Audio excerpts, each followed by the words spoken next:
لا إله إلا الله لا إله إلا الله لا إله إلا الله ما لنا رب سواه. اب بیٹھ جاؤ بھی، بس ابا کی بعد میں کھینچ لینا. اب تشریف رکھیں بیٹا، بس کروا. آ جاؤ ادھر، آ جاؤ ادھر، آ جاؤ.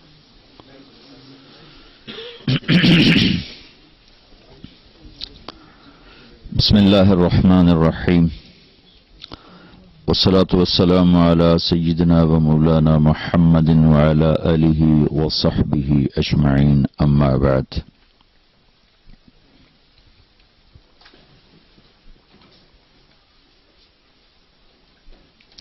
اللہ تعالیٰ نے ہمیں زندگی گزارنے کا وہ طریقہ دیا ہے جس میں ہر عمل سے جنت کو بنایا جا سکتا ہے. عبادت تو ہے ہی بڑی مختصر، 5 نمازیں، 1 مہینہ روزے، اور زکوٰۃ مالدار پر، اور حج مالدار کے ساتھ صحت مند ہونا بھی شرط. صحت مند نہیں تو اس پر بھی فرض کوئی نہیں. تو باقی 24 گھنٹے اگر خالی ہوں تو آخرت کی تیاری کے لیے تو ہمارے پاس کام ہی بڑا تھوڑا ہے. تو اللہ تعالیٰ کے محبوب صلی اللہ تعالی علیہ وسلم ایسی زندگی سکھا کر گئے، بتا کر گئے. ترکتکم علی محجۃ بیضاء لیلھا کنہارھا. آپ نے فرمایا میں تمہیں اتنے واضح اور روشن راستے پہ چھوڑ کے جا رہا ہوں جس میں رات آتی ہی نہیں. رات بھی آئے تو دن بن جاتا، اس میں اندھیرا کوئی نہیں، روشنی روشنی ہے، اجالا ہی اجالا ہے. تو آپ نے مسجد کے ذریعے سے جنت کیسے بنانی ہے، گھر کے ذریعے سے جنت کیسے بنانی ہے، بازار کے ذریعے سے آخرت کو کیسے بنانا ہے، فقیری میں آخرت کو کیسے بنانا ہے، دولت میں آخرت کو کیسے بنانا ہے، بادشاہی میں آخرت کو کیسے بنانا ہے، صحت میں، بیماری میں، زندگی کے جتنے روپ ہیں ہر روپ میں آخرت زیادہ سے زیادہ کیسے بنے، یہ میرے نبی دے کر گئے ہیں. لا رہبانیت فی الاسلام، کہ میرے دین میں رہبانیت کوئی نہیں ہے.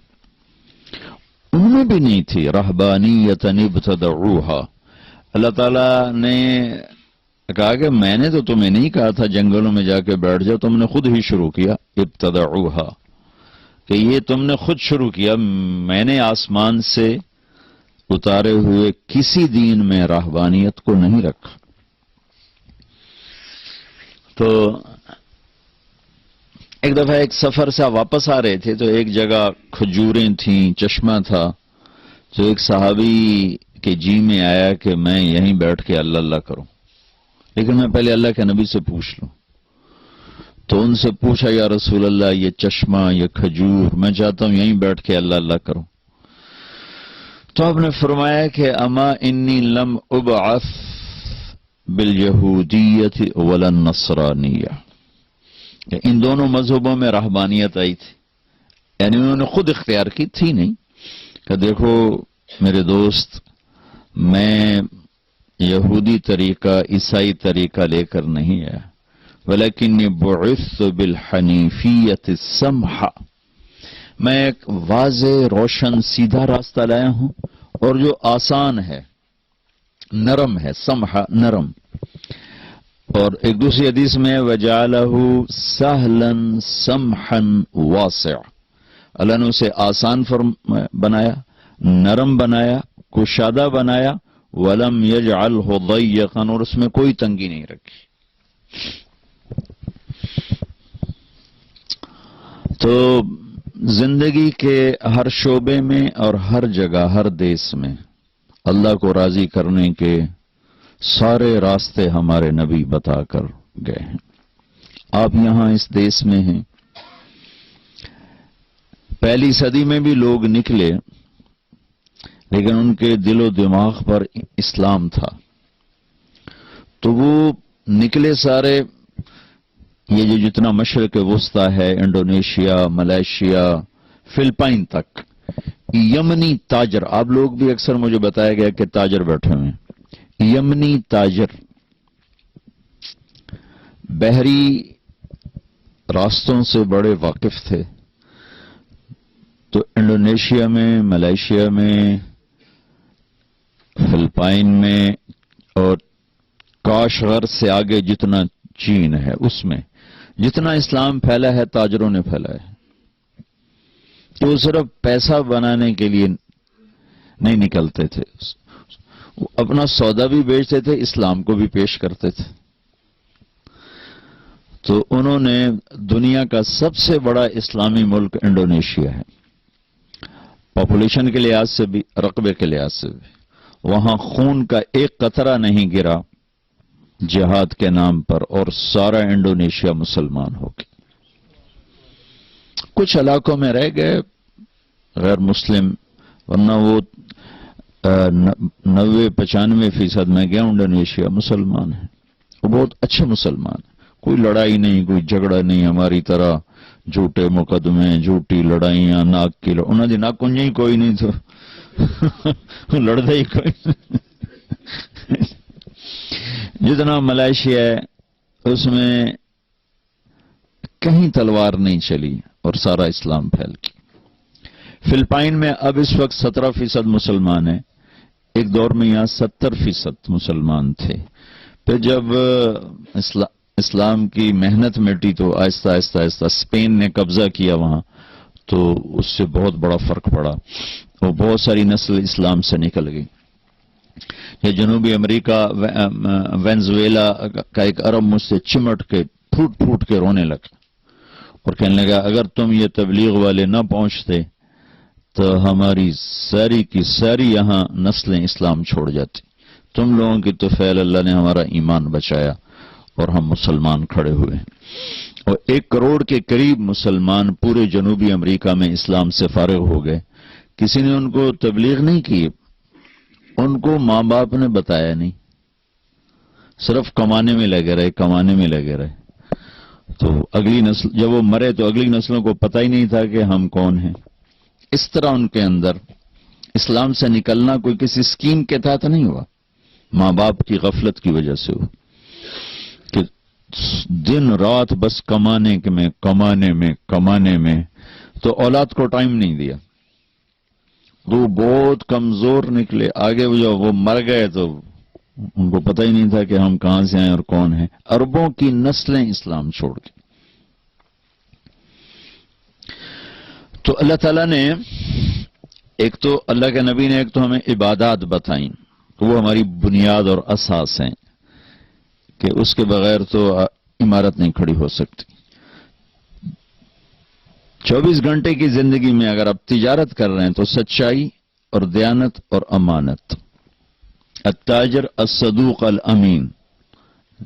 تجارت ہو، صداقت ہو اور امانت ہو تو اللہ کے نبی نے کہا نبیوں کے ساتھ حشر ہوگا.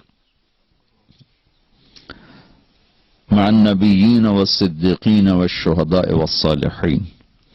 اس کی تجارت میں سچائی ہو، اس کی تجارت میں امانت ہو، اس کی تجارت میں دھوکہ نہ ہو، جھوٹ نہ ہو اور حلال ہو، حرام نہ ہو. اور جب اللہ رزق دے تو زکوٰۃ دے. تو اس کا حشر اللہ نبیوں کے ساتھ فرمائیں گے.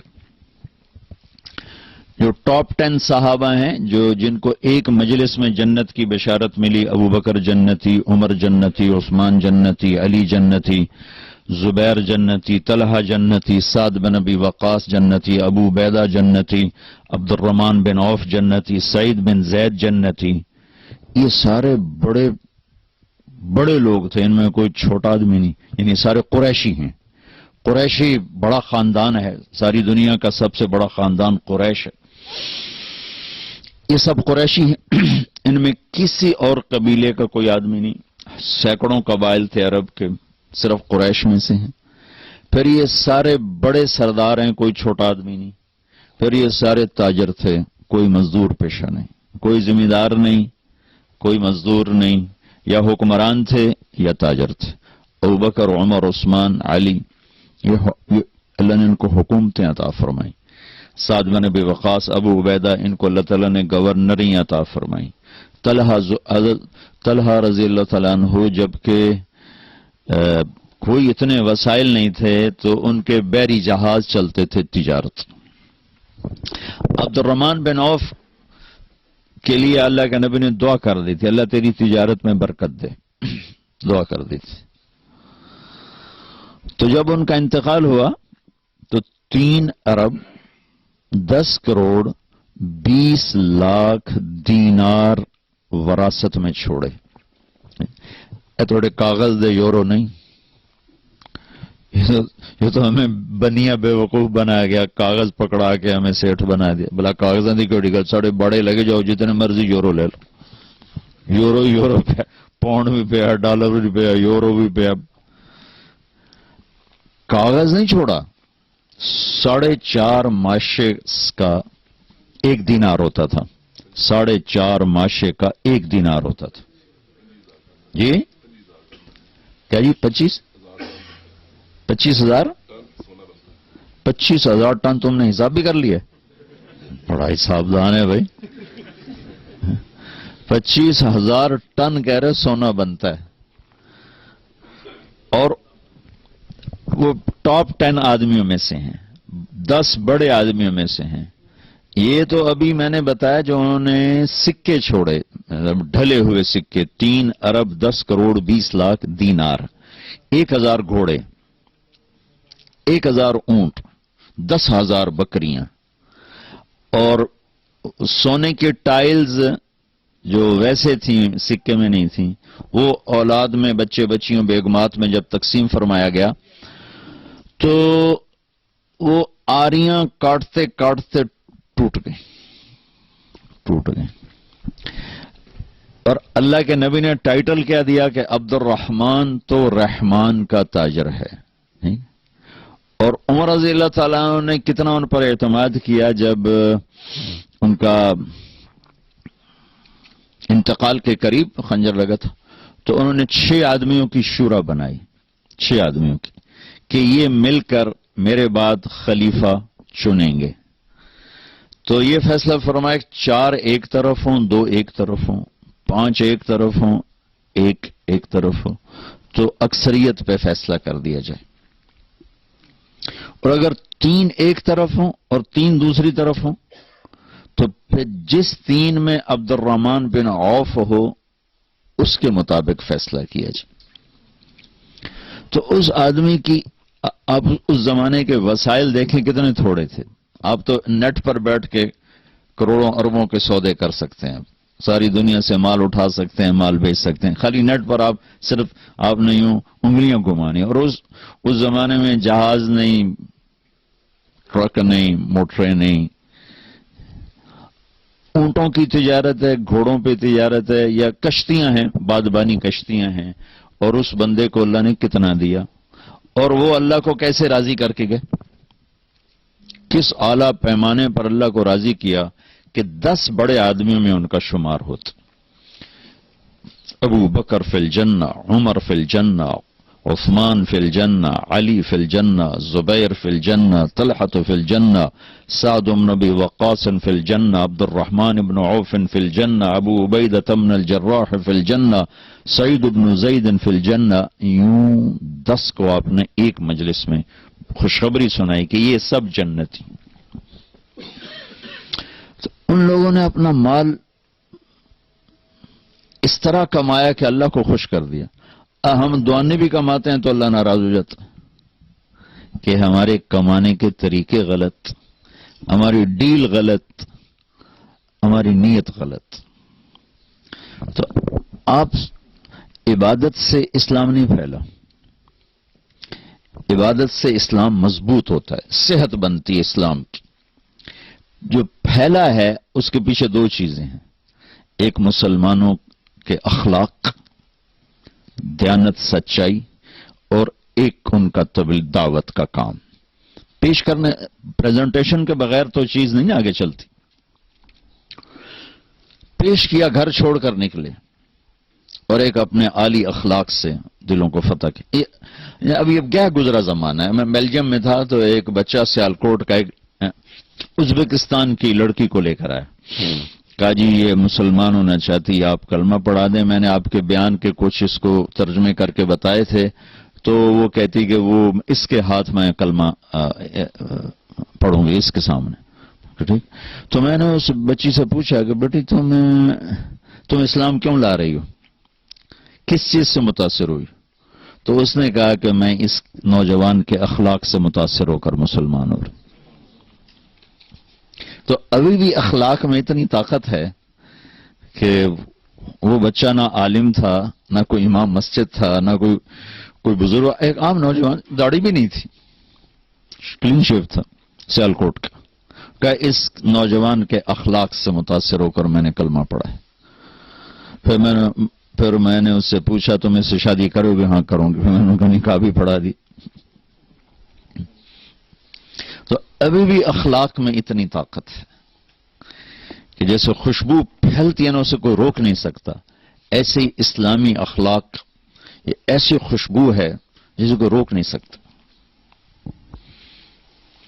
تو آپ بھائیوں کی خدمت میں گزارش ہے, آپ اور دنیا میں رہتے ہیں, اپنی اگلی نسلوں کو اسلام پر باقی رکھنا, خود اسلام پہ باقی رہنا, اور ان کے بھی اسلام میں آنے کے لیے سوچ بچار کرنا. اس کے لیے کوئی لمبے چوڑے وظیفے نہیں ہیں, صرف اپنے کردار کو ٹھیک کرنے کی ضرورت کہ آپ میں کوئی جھوٹ بولنے والا نہ ہو, کوئی دھوکہ دینے والا نہ ہو, اپنی تجارت کو غلط راستوں سے چلانے والا نہ ہو, کہ اسلام کے اصولوں پر تجارت قربان کرے, تجارت پہ اسلام کو قربان نہ کرے. جو کہ منزل کے متعین کرنے سے راستے بدل جاتے. ایک آدمی نے ہالینڈ جانا ہے تو وہ دوسرے راستہ اختیار کرے, ایک آدمی نے ڈوور جانا ہے تو دوسرا راستہ اختیار کرے گا, ایک آدمی نے پاکستان جانا ہے تو اور کیریئر پر جائے گا, ایک نے امریکہ جانا ہے وہ دوسرے کیریئر پر جائے گا.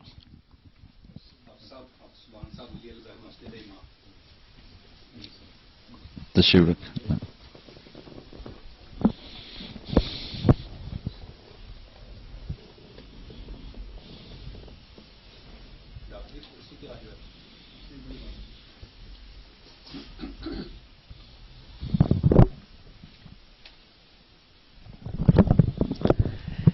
تو بھائیو, اپنی تجارت میں, اپنی معاشرت میں, اپنی زندگی میں اللہ کو اپنا مطلوب بنائیں کہ ہم اللہ کو راضی کریں گے, اور اللہ کی رضا کے لیے 24 گھنٹے کی زندگی کا ہر عمل جو اللہ کے رسول کا بتایا ہوا ہے وہ اللہ کو راضی کرنے کا سبب اور وسیلہ ہے اور ذریعہ ہے. اللہ کے نبی نے فرمایا ابتساموں کا فی وجہ اخی کا صدقہ, تو کسی کو مسکرا کے مل تو یہ بھی تیرے لیے آخرت کا ذخیرہ ہے. جس کو ہنس کے ملو کہ یہ صدقہ ہے, صدقہ. بیوی کے منہ میں نوالا دو اپنے ہاتھوں سے تو کہ یہ بھی تیرے لیے صدقہ ہے. بیوی سے حسن سلوک, اگر بچوں سے بھی محبت فطری ہے, بیوی سے بھی محبت فطری ہے, لیکن اس میں کچھ عدم تربیت کی وجہ سے غصے اور انا اور رسم و رواج تو خلیج پیدا ہو جاتی ہے, اور یہ خوبصورت تعلق یہ بدصورت بن جاتا ہے. لیکن اگر ایک آدمی تھوڑا سا رعایت کر کے اپنی بیوی سے اچھا سلوک رکھتا ہے, اس کا دل نہیں دکھاتا, اس کو بے عزت نہیں کرتا, اس کو خوار نہیں کرتا, اس کو عزت دیتا ہے, اس میں کوئی کمی ہے تو اس کو برداشت کرتا ہے, تو میرے نبی نے فرمایا سب سے پہلے جو عمل انسان کے ترازو میں تولا جائے گا, سب سے پہلا عمل وہ بیوی سے سلوک تولا جائے گا.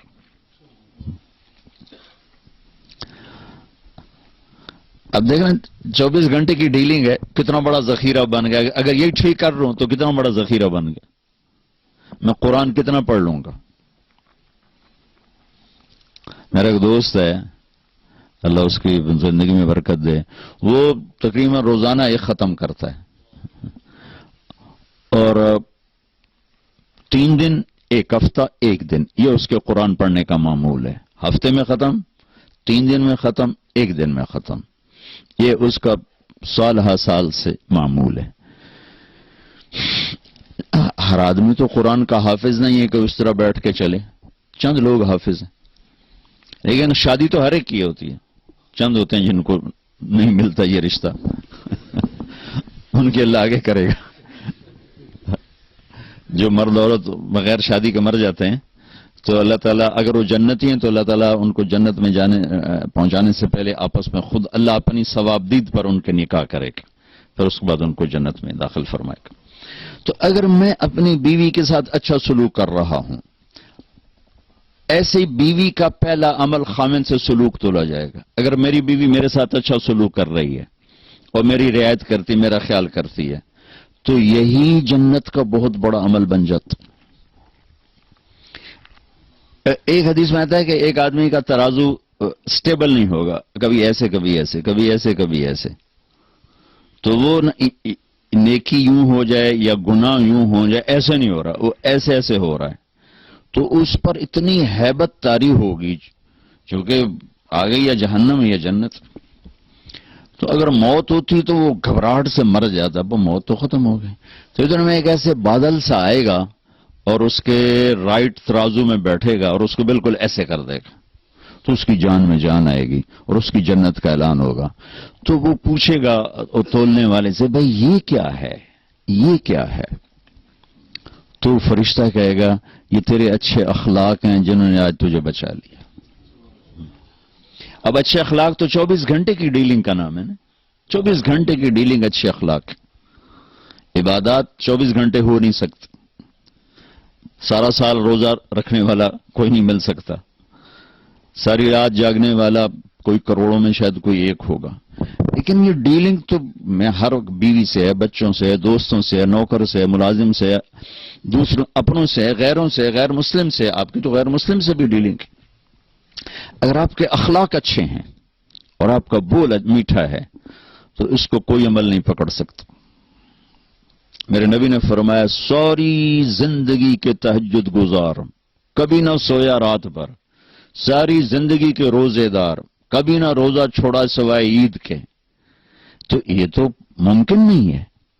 اگر 1434 سال میں 1400 آدمیوں نے بھی کیا ہو تو یہ بھی زیادہ مجھے نظر آتے ہیں، کیونکہ انسانی فزیک کے بس سے باہر کی بات، کوئی بہت اللہ کے خاص نیک بندوں نے ایسا کیا ہو تو وہ ہو سکتا ہے ضرور کیا ہوگا، لیکن ایک آدمی اپنے اخلاق اچھے کر لے تو اللہ کے نبی کا فرمان ہے یہ اچھے اخلاق والا اس کے برابر آ کے کھڑا ہو جائے گا، کھاتے پیتے سوتے جاگتے اس کے برابر آ کے کھڑا ہو جائے کہ اچھے اخلاق کے ذریعے سے۔ سعید انور اور یوسف یہ جو ہمارا محمد یوسف کرکٹر تھا نا، جب سعید انور تبلیغ میں لگا تو پھر اس کو فکر چڑھا، یوسف یوحنا کا پہلے تو تھا کوئی، ایک جگہ یوسف بیان کر رہا تھا، میں بھی بیٹھا تھا، کہنے لگا میں حیران ہوں، میں 10 سال ان کے ساتھ میں نے کرکٹ کھیلی، کسی نے مجھے اسلام کی دعوت نہیں تھی، اتنے یہ اپنے کام سے دور ہو گئے، اپنے منصب سے دور ہو گئے کہ 10 سال میں ان کے ساتھ رہا، کسی نے مجھے آدھے زبان سے بھی نہیں کہا کہ یار کلمہ پڑھ لیں۔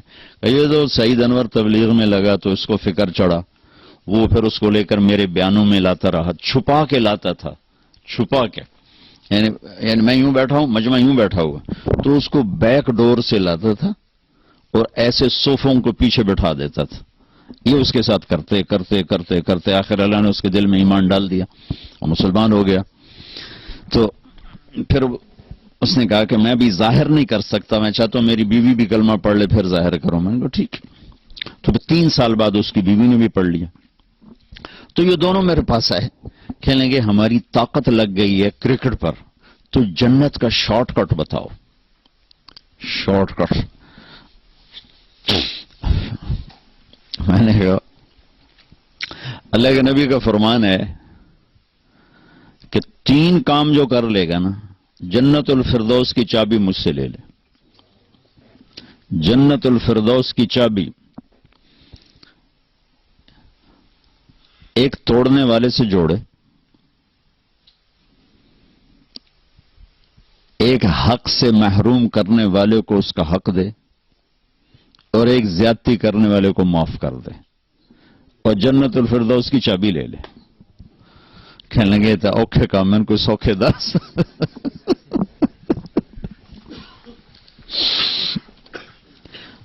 میں نے کہا کہ شارٹ کٹ کے لیے تو پھر اوکھا ہی کام چاہیے۔ اسلام کا مشکل ترین سبق اچھے اخلاق ہے، اور خوبصورت ترین سبق اچھے اخلاق۔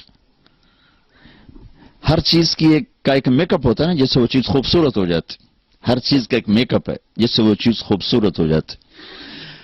تو اسلام کا جو میک اپ ہے وہ اچھے اخلاق ہے۔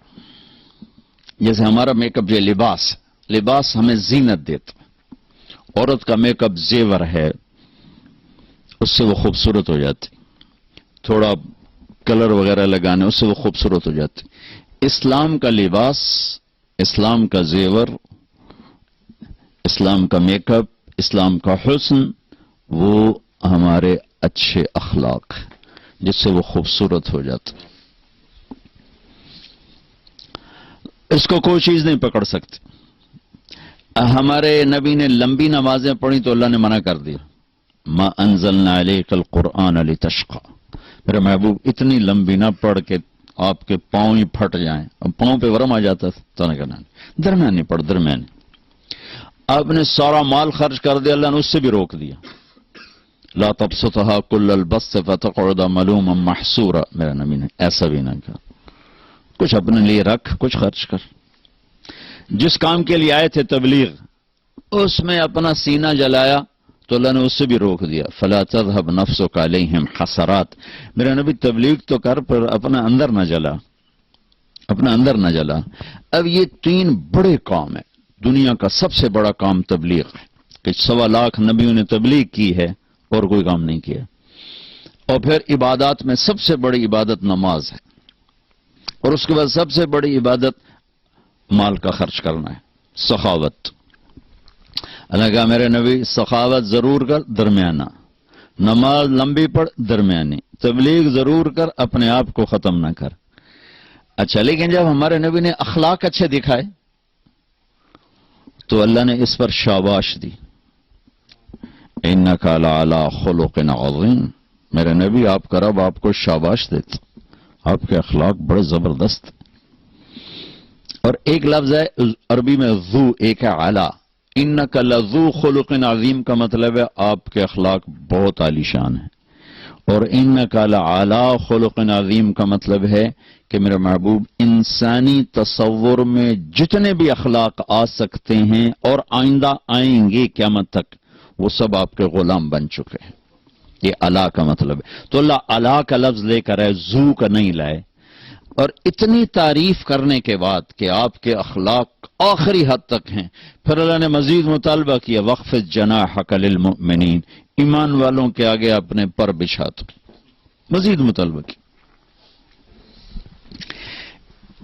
اس آیت کو میں کسی تفسیر سے نہیں سمجھاؤں، مطلب تفسیر بھی پڑھی ہے، لیکن اس آیت کو جو میں اچھی طرح سمجھاؤں نا، وہ اپنے کالج دور کے،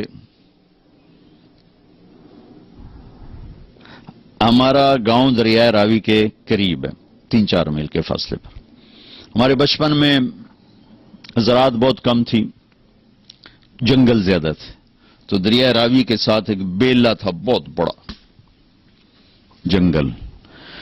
تو ہم اس وقت چھوٹے چھوٹے تھے، سارے کزنز بھی، تو ہم شکار کھیلنے چلے جاتے تھے جنگل میں، اور وہاں ہفتہ 10 دن وہیں رہتے تھے۔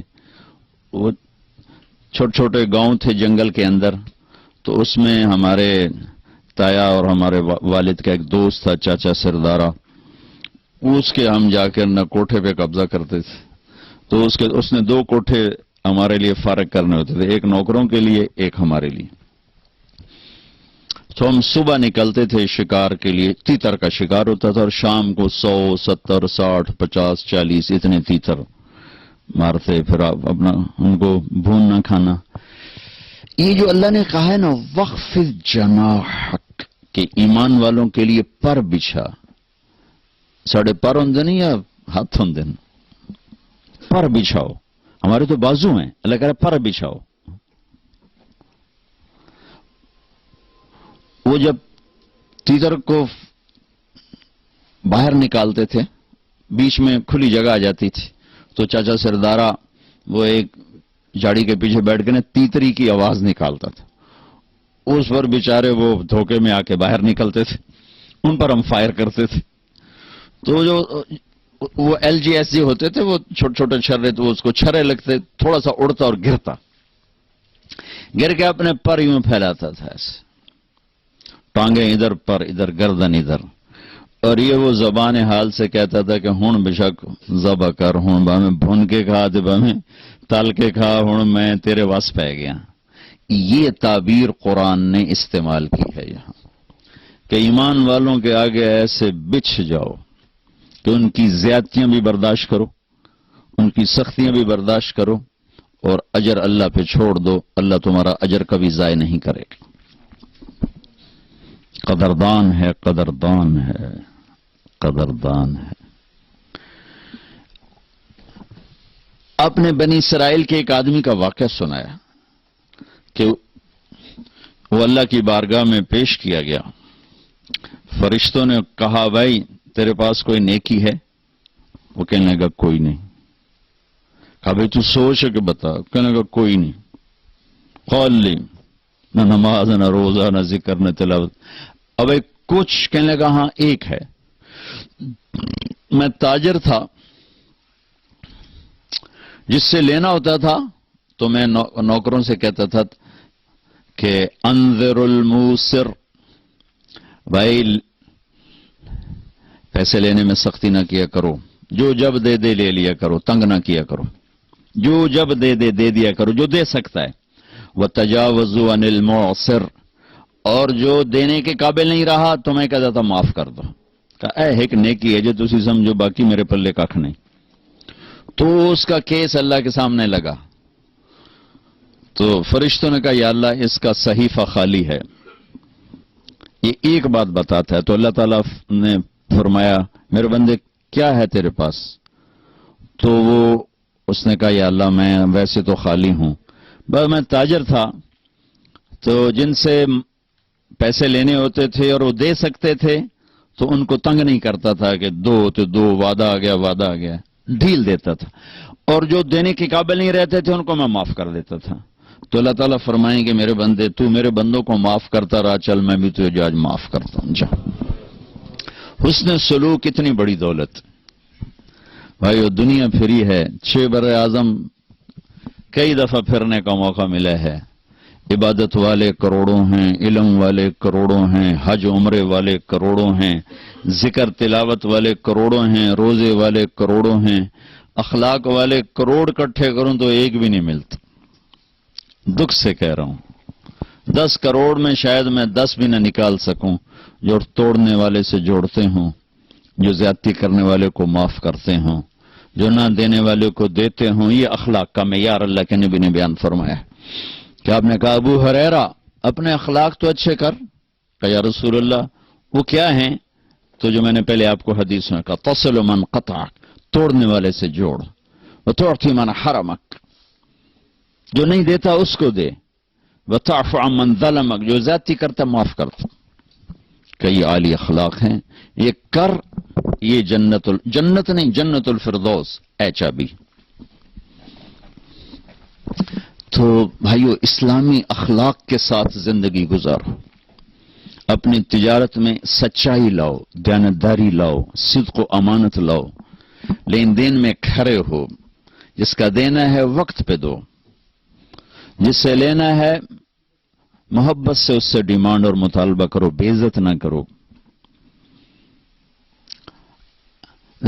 میں چونکہ ساری تجارت دنیا میں ادھار پہ چلی گئی ہے، تو وہاں فیصل آباد کا ایک بازار ہے سوتر منڈی جہاں اربوں کے کاروبار روزانہ ہوتے، تو روزانہ سر پاٹ رہن گریبان پاٹ رہن، تیری ماں تے تیری فلانی تے تیری فلانی.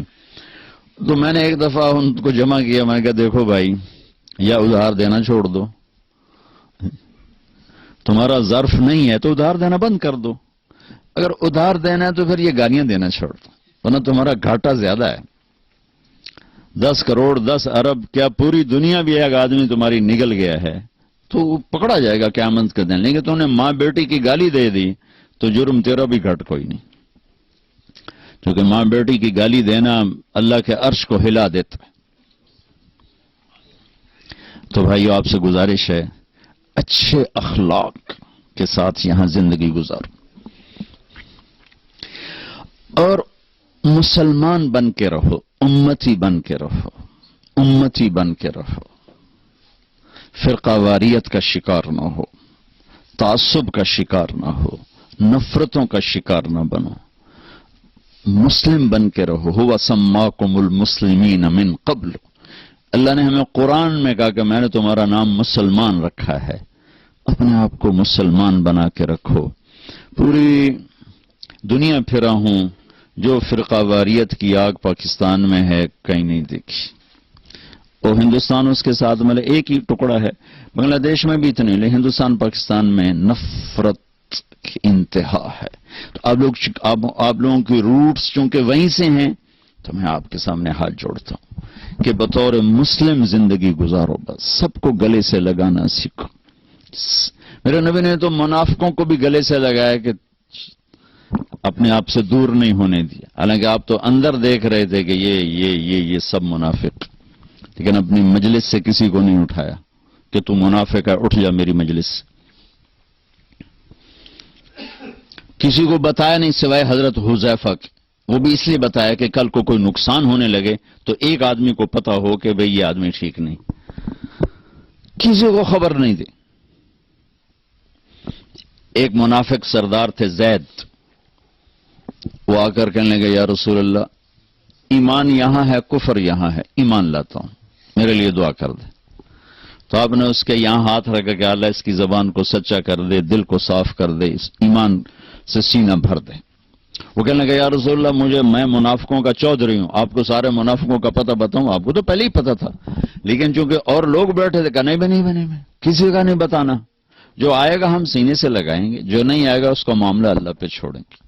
تو میرے نبی نے تو منافقوں کو بھی سینے سے لگا کے رکھا. عبداللہ بن ابی جیسے کا جنازہ پڑھا دیا، جبکہ حضرت عمر روک رہے ہیں کہ اب یہ کیا کر رہے ہیں، یہ منافق ہے، شاید بخشا جائے، شاید بخشا جائے. حالانکہ ابو جہل چھوٹا مجرم ہے اور عبداللہ بن ابی بڑا مجرم ہے. ابو جہل جحیم میں ہے اور عبداللہ بن ابی حاویہ میں ہے. حاویہ سب سے نیچے ہے، حاویہ کے اوپر جحیم ہے. حاویہ منافقوں کے لیے، اس میں عبداللہ ہے، اور جحیم مشرکین کے لیے، اس میں ابو جہل ہے. وہ ابو جہل سے بڑا اسلام کا دشمن تھا، چونکہ اس نے اپنے آپ کو مسلمان کہا، ایسے لگا کے رکھا. ایک دن ان کے بیٹے عبداللہ، ان کا نام بھی عبداللہ تھا، لیکن ابھی پانی پی رہے تھے، یا رسول اللہ تھوڑا پانی تو بچا دیں. کہنے لگے کیا کرو گے؟ کہ اپنے باپ کو پلاتا ہوں، شاید اس کے اندر ایمان چلا جائے. تو آپ نے دے دیا. وہ گیا گھر کا، ابا یہ پانی تو پی لے. تو کیا ہے یہ؟ کہ یہ اللہ کے نبی کا جھوٹا ہے، پی لے شاید تیرے اندر ایمان آ جائے. تو آگے کم وقت کہنے لگا جا وہاں پیشاب لے کے آ، وہ پی لوں گا، یہ نہیں پیوں گا.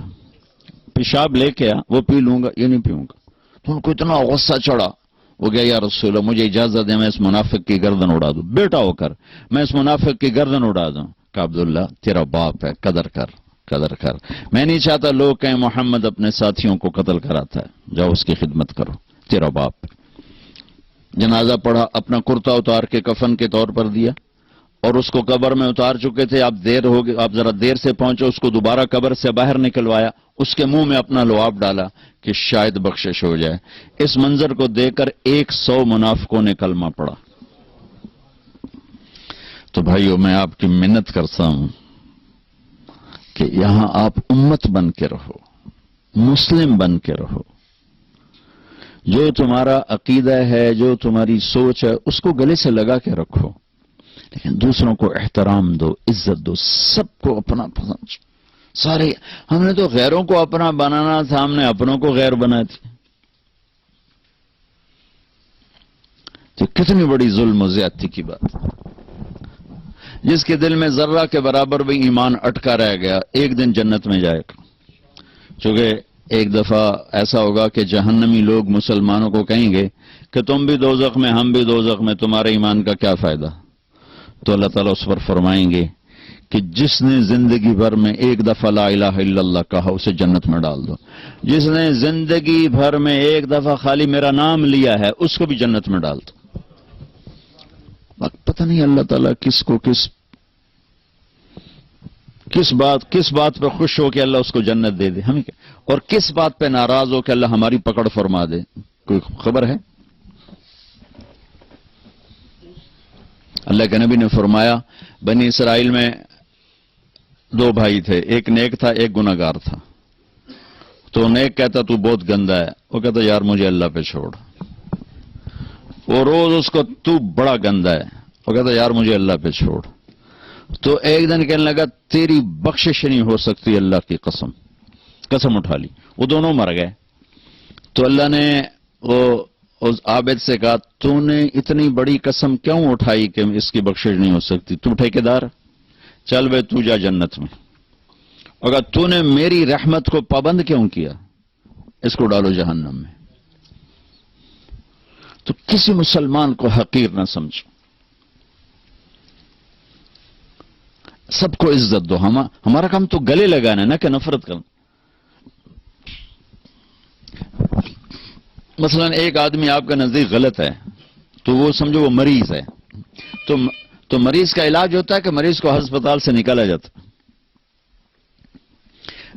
وینا ملک ہمارے انڈسٹری میں وہ لڑکی جس نے بالکل کپڑے اتار دیا، ننگی ہو کے آ گئی. بر صغیر میں کسی ہندو لڑکی نے بھی یہ یہاں تک سٹیپ نہیں اٹھایا کہ وہ بالکل ننگی سکرین پہ آ جائے. وہ لڑکی تھی جو ننگی ہو کے سکرین پہ آ گئی انڈیا میں. تو میں 1 جنوری کو پہنچا ٹیونس سے دبئی، تو مجھے کسی نے کہا کہ وینا ملک کی شادی ہو گئی. میں نے کہا یار میری ملاقات کراؤ. انہوں نے کہا آپ اس سے ملیں گے؟ میں نے کہا کیوں نہیں، اللہ کے نبی کی امتی ہے، پتہ نہیں کب اللہ دل بدل دے. تو اس کو پیغام بھیجا، اس نے معذرت کر لی، کہا نہیں میں نہیں آتی. میں نے کہا چلو مجھے اجازت دو میں آ جاؤں. تو اس نے کہا وہ آنا چاہتے ہیں تو آ جائیں. میرے ساتھ جواد وسیم تھے، وہ ٹی وی میں کام کرتے ہیں، ماشاءاللہ تبلیغ میں بہت کام کیا انہوں نے. میں ان کو ساتھ لیا اور اس کے گھر چلا گیا. اس نے نوجوان تھا، اسد پٹھان تھا، اس سے انہوں نے شادی کی تھی. تو میں نے اسے کہا بیٹی آپ کو شادی مبارک، اللہ آپ کا گھر آباد کرے، اچھی بیوی بنائے، اچھی ماں بنائے. آپ کے لیے ہمیشہ دعا کی ہے. جب بھی آپ کی خبریں چھپتی تھیں بدنامی کی تو میں آپ کے لیے دعا کیا کرتا تھا اور تمنا کرتا تھا کہ میری آپ کی کبھی ملاقات ہو جائے. تو وہ رو پڑی، اس کی آنکھوں میں آنسو آ گئے. مجھے نہیں سمجھ میں آیا کہ وہ کس بات پہ اس کے آنسو نکلے ہیں. ہم اٹھ کے آ گئے.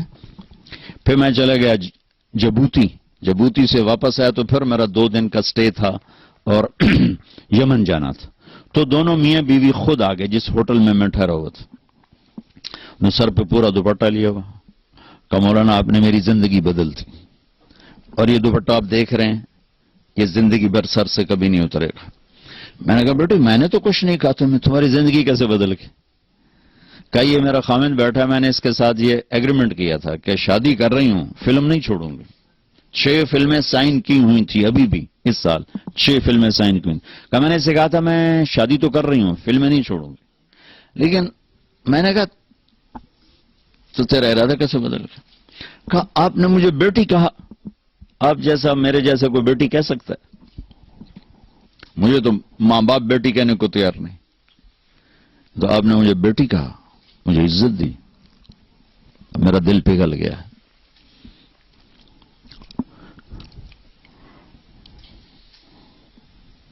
تو ہمارا کام تو قریب کرنا ہے نا، دور کرنا تو ہمارا کام نہیں ہے. تو امت میں اختلاف تو صحابہ کے دور سے ہے. نبی کے دور سے ہے، بخاری شریف کی روایت ہے، آپ نے ایک لشکر بھیجا یہودیوں کا علاقے پر حملہ کرنے، بنو قریظہ، فرمایا کہ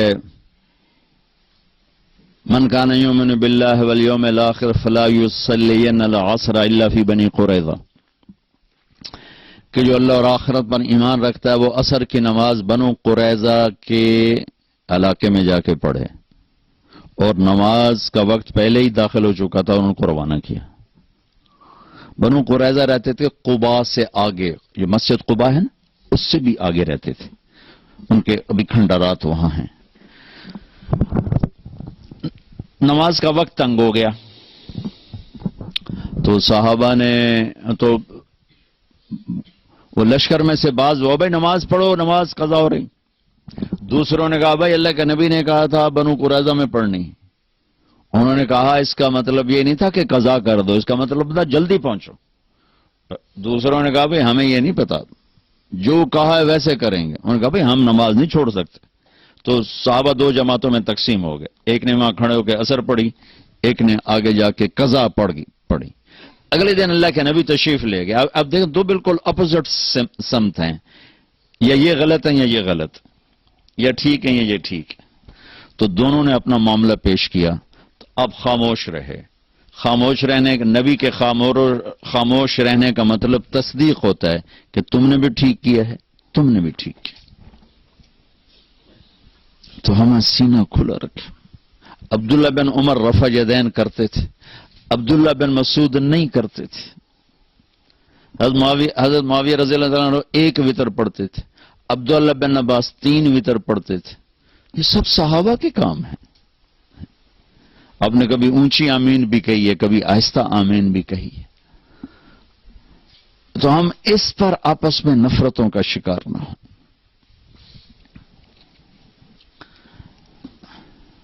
ہماری جماعت آ رہی تھی تو ایک جگہ نماز کے لیے رکے، مغرب کی نماز تھی، تو امام صاحب نماز پڑھا رہے تھے، تو پیچھے کوئی اہل حدیث بھائی تھے، انہوں نے زور سے آمین کہی، سلام پھیرتے ہی امام آخر لگا کڑا کتا بھوکیا، کڑا کتا بھوکیا۔ جب امام مسجد اتنے جاہل ہوں گے تو بیچاری عوام کا کیا حال ہوگا؟ وہ بھی کوئی شیر دا پتر یوزا کیا سوراں نو کتے بھوکدی رہ جاندے، سوراں نو کتے بھوکدی رہ جاندے، مطلب دونوں نے ظلم کی انتہا کر دی۔ میرے نبی نے اونچی آمین بھی کی ہے، آہستہ آمین بھی کی، رفع یدین کیا بھی ہے، چھوڑا بھی ہے۔ اللہ نے اپنے نبی کی سنتوں کو پوری امتوں میں تقسیم کر دی۔ میرے نبی کے زمانے میں ایک اذان تھی جس میں اشہدو ان لا الہ الا اللہ، اشہدو ان لا الہ الا اللہ، اشہدو ان محمد رسول اللہ، اشہدو ان محمد رسول اللہ، یہ تو ہماری اذان ہے نا۔ ابو محذورہ اللہ کے نبی کی موجودگی میں ایک اذان دیتے تھے، اشہدو ان لا الہ الا اللہ، اشہدو ان لا الہ الا اللہ، اشہدو ان محمد رسول اللہ، اشہدو ان محمد رسول اللہ، اشہدو ان لا الہ الا اللہ، اشہدو ان لا الہ الا اللہ، اشہدو ان محمد رسول اللہ، اشہدو ان محمد رسول اللہ، 4 دفعہ کہتے تھے۔ مکے میں اذان ہوتی تھی۔ تو میں یہ بات کہا کرتا تھا کہ اللہ اپنے نبی کی ہر سنت کو زندہ رکھے ہوئے ہے، جس کام کو آپ نے زندگی میں ایک دفعہ کیا اور چھوڑ دیا وہ بھی کہیں نہ کہیں زندہ ہے۔ تو یہ اذان مجھے کہیں نہیں نظر آئی، نہ کہیں سنی، خیال آتا تھا یار اے اذان کبھی نہیں سنی۔ ابھی میں جب موریتانیہ گیا، موریتانیہ، تو وہاں میں نے اذان سنی تو یہ اذان تھی 4 دفعہ۔ تو چونکہ فجر کا وقت تھا تو کبھی کبھی حرم شریف میں بھی تہجد کی نماز میں یہ اذان ہوتی ہے۔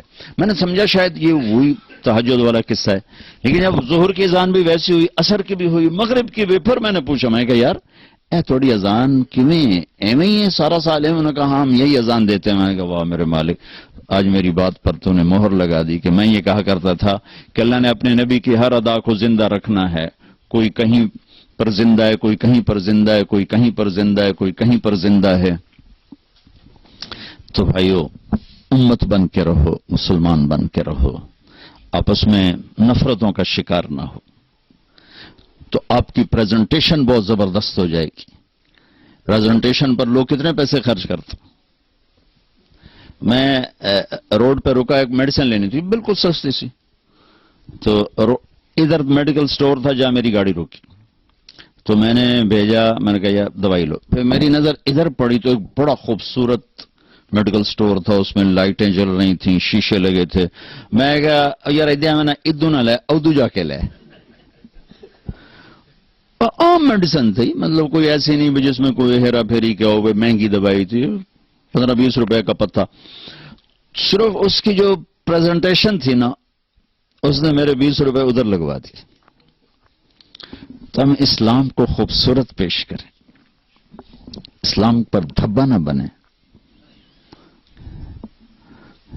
اس کو اتنا خوبصورت کر کے پیش کرو کہ لوگ آپ کی تجارت سے مسلمان ہوں، آپ کے بول سے مسلمان ہوں، آپ کے آپس کے سلوک سے مسلمان ہوں، آپ کی آپس کی محبت سے مسلمان ہوں. تو یہ گزارشات ہیں، لیکن یہ چیز سیکھنے سے آتی ہے، ایسے تھوڑے آتی.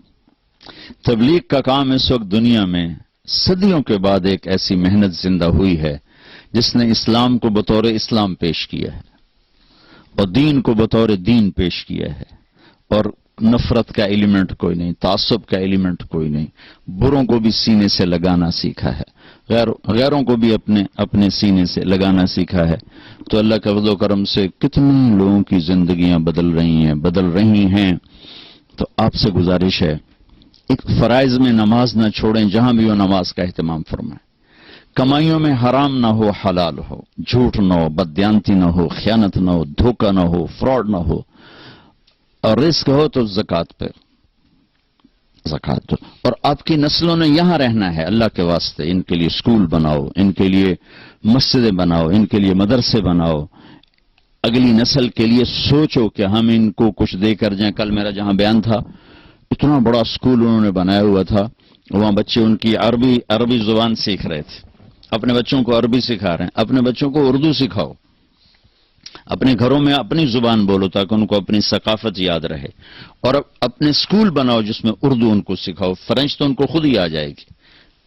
اپنی زبان گھر میں بولو، اردو ان کو اسکولوں میں سکھاؤ کہ ہمارے دین کی زبان اردو ہے، تو ان کو اردو آئے، ورنہ اگلی نسل کو یہاں پتہ ہی نہیں ہوگا. پاکستان میں مال خرچ کرنے کے بجائے یہاں خرچ کرو. اگر آپ کے بچے یہاں ہیں، آپ کے پاسپورٹ یہاں کے ہیں، تو اب یہ آپ کا ملک ہے. یہاں جتنے لوگ باہر پیسے کما رہے ہیں، ان کا پیسہ پیچھے یا کوٹھیوں پہ لگ رہا ہے، یا شادیوں پہ لگ رہا ہے، یا سیاست پہ لگ رہا ہے، یا لڑائیوں پہ لگ رہا ہے. یہ 4 چیزوں میں ان کا پیسہ ضائع ہو رہا ہے. اور بیچارے ہمارے کچھ عزیز تھے، وہ ساری زندگی کمایا انہوں نے، ڈنمارک میں تھے. جتنا کماتے ماں پیو، اتنا بے رحمی سے انہوں نے ان کا پیسہ برباد کیا رشتہ داروں نے، کہ وہ آج بھی فقیر ہیں. وہ ایزی کم ایزی گو ہوتا ہے. آپ لوگ محنت سے کماتے ہو، اس کو سوچو کہ صحیح طریقے سے خرچ کیا جائے. 6 کنال کے گھر میں نے میرپور میں بنے دیکھے ہیں، کھوتے اندر بنے ہوئے، گائے مجھی اندر بنی ہوئی ہیں. چونکہ خود تو رہتے ہیں انگلینڈ میں، تو اس گھر کا ان کو نفع کیا ہے؟ ان کی نسلوں نے تو وہاں جا کے نہیں رہنا ہے. وہاں جائیدادیں بناتے ہیں، پیچھے قبضے ہو جاتے. میرا ماموں کا بیٹا ادھر رہتا ہے لندن، اور جتنی اس نے وہاں خریدی تھی ساری پہ قبضہ ہو گیا. میں کہا ہوں تو چھڑا کے وکھا پاکستان دیا عدالتاں، تیری اگلی نسل بھی نہ چھڑا سکے. وکیل بادشاہ ایڈا طاقتور ہے، ایک گھنڈی پاوے گا 1 سال ٹپا دے گا، اگلے سال 2 گھنڈی پاوے گا 1 سال ہو ٹپا دے گا. تو یہاں پیسہ خرچ کرو، مسجدیں بناؤ اچھی بڑی بڑی، اسکول بناؤ اچھے، یہاں مال خرچ کرو. ہاں تمہارے وہاں غریب رشتہ دار ہیں، ان پہ خرچ کرو، والدین ادھر ہیں ان پہ خرچ کرو. لیکن ایسے جائیدادیں خریدنا، اگر نسلیں یہاں ہیں، پاسپورٹ یہاں ہے، تو پیچھے جائیدادیں نہ بناؤ، یہاں بناؤ. یہاں ان کے لیے پروگرام دے کر جاؤ، یا ان کے لیے مساجد دے کر جاؤ، یا ان کے لیے اسکول دے کر جاؤ، یہاں ان کے لیے مدرسے دے کر جاؤ، تاکہ اگلی نسل کے پاس اسلام کو لینے کا راستہ تو ہو. ماشاءاللہ انگلینڈ میں جا کر دیکھو انہوں نے کیسے اسکولوں کے جال بچھا دیے، مدرسوں کے جال بچھا دی. تو یہ چند گزارشات ہیں بھائیوں کی خدمت میں، اس پر ضرور غور فرمائیں، ضرور غور فرمائیں، ضرور غور فرمائیں۔ آپس میں پیار محبت سے رہیں، نفرت سے نہ رہیں۔ تعصب، نہ مذہب کا تعصب ہو، نہ قوم کا تعصب ہو، نہ علاقے کا تعصب ہو، نہ زبان کا تعصب ہو۔ رواداری کے ساتھ، کھلے دل کے ساتھ رہنا سیکھو اور فرائض کو زندہ کرو۔ یہ سب کام آسان ہو جائے گا اگر آپ صرف ایک ویکنڈ تبلیغ میں لگانا شروع کر دیں، صرف ایک ویکنڈ، زیادہ نہیں، ایک ویکنڈ تبلیغ میں جانا شروع کر دیں تو انشاءاللہ پوری زندگی بدل جائے گی۔ تو نیت کرتے ہیں، کریں گے انشاءاللہ اس کے سارے بھائی۔ اللہ آپ کو بہت بہت جزائے خیر عطا فرمائے۔ آپ کے آنے کی بہت خوشی ہوئی۔ اس دفعہ انہوں نے، ان بھائیوں نے ایک مسجد میں کیا تھا، وہ اتنی بڑی مسجد تھی، اس کے نیچے بھی ہال تھا، اوپر بھی تھا، سارا بھر چکا تھا، نیچے بھی اوپر بھی، اس سے اوپر بھی تھا، وہ سارا بھر چکا تھا۔ بہت خوشی ہوئی، بہت خوشی ہوئی۔ یہ ذوق و شوق، جذبہ اللہ تعالیٰ مزید بڑھائے، آپ کو یہاں مزید ہمت عطا فرمائے۔ اللہ تعالیٰ آپ کو کشادہ رزق دے تاکہ آپ اسلام پہ خرچ کریں، بچوں کے لیے خرچ کریں۔ اگر آپ کی کمائیوں میں حلال ہوگا تو انشاءاللہ بڑھتا رہے گا، سچائی ہوگی تو بڑھتا رہے گا، دیانتداری ہوگی تو انشاءاللہ بڑھتا رہے گا۔ اس میں کوئی گھاٹا بھی آئے گا تو انشاءاللہ وہ پلس ہی ہے، مائنس نہیں ہے، چونکہ اللہ اس کے رسول کی اطاعت اور اس کی رضامندی میں ہے۔ اللہ تعالیٰ آپ سب بھائیوں کا آنا قبول فرمائے، اور یہ اس طرح اللہ ہمیں جمع کرتا رہے، ہم آتے رہیں۔ کبھی کبھی آنا ہوتا ہے، ویزے کے بھی بڑے مسائل ہوتے ہیں، تو جب مل جاتا ہے تو میری کوشش ہوتی ہے کہ میرا کوئی سفر ہو جائے، بھائیوں سے، دوستوں سے ملاقات ہو جائے۔ آپ کے آنے کا بہت بہت شکریہ، بہت بہت مہربانی۔ اللہم لک الحمد کما انت اہلہ، فصلی علی محمد کما انت اہلہ، وفعل بنا ما انت اہلہ، انک اہل التقوی و اہل المغفرہ۔ ربنا آتنا فی الدنیا حسنہ وفی الآخرۃ حسنۃ وقنا عذاب النار۔ یا اللہ ہمارے ان سارے بھائیوں کو قبول فرما، ہم سب کو قبول فرما، ان کو، ان کی نسلوں کو، اولادوں کو، بچوں کو، بچیوں کو اسلامی زندگی سے آراستہ فرما، تقوی کا زیور عطا فرما، آپس میں محبت نصیب فرما۔ یا اللہ امت بن کے رہنے والا بنا، ہمیں تعصب سے بچا، نفرتوں سے بچا، عداوتوں سے بچا۔ یا اللہ الفت و محبت کی فضا قائم فرما، ان سب بھائیوں کو کشادہ بابرکت رزق عطا فرما۔ یا اللہ انہیں خرچ کرنے والا ہاتھ دے، یا اللہ مانگنے والا ہاتھ نہ ہو، دینے والا ہاتھ بنا۔ یا اللہ یہاں ان ہماری نسلوں کے لیے اسکول، مدرسے، کالج، یونیورسٹیاں مسلمان بنانے والے بنے، ان کو اتنے اسباب عطا فرما، یہ ان کو یہاں اسلام کے پھیلنے کا ذریعہ بنا، سچائی والا بنا، صدق والا بنا، امانت والا بنا، دیانت والا بنا۔ یا اللہ، یا اللہ، یا اللہ ان ساری جو ہماری نسلیں یہاں ضائع ہو گئیں اور اس گندے ماحول کا شکار ہو گئیں، وہ ہمیں واپس لوٹا دے، وہ ہمیں واپس لوٹا دے، وہ ہمیں واپس لوٹا دے۔ جو ہمیں بیمار ہیں صحت دے دے، جو تنگی کا شکار ہیں فراخی عطا فرما دے، جو ہم میں سے آگے چلے گئے ان کے درجے بلند فرما، جب ہم جانے لگیں تو ایمان پہ خاتمہ نصیب فرما۔ وصلی اللہ تعالی علی النبی الکریم، آمین برحمتک یا اللہ۔ یا الہی ہر جگہ تیری عطا کا ساتھ ہو،